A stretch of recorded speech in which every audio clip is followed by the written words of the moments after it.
ഇരുളാർന്ന കബറിന്നറയിൽ N ബാപ്പ കഴിയും നേരം സ്നേഹമിൽ ഒരു തണലായ ബാപ്പയുടെ ഓർമ്മകളരികെ നാളെ ആ ജന്നാത്തിൻ തോപ്പിൽ ചാരയായി അണഞ്ഞിടുവാൻ യാ റബ്ബി നിന്നിൽ നിന്നും ഇരു കൈയാൽ തേടുകയാ.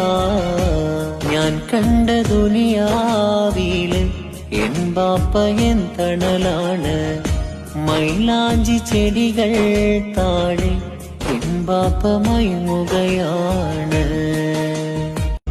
ഇരുളാർന്ന കബറിന്നറയിൽ എൻ ബാപ്പ കഴിയും നേരം സ്നേഹമിൽ ഒരു തണലായ ബാപ്പയുടെ ഓർമ്മകളരികെ നാളെ ആ ജന്നാത്തിൻ തോപ്പിൽ ചാരയായി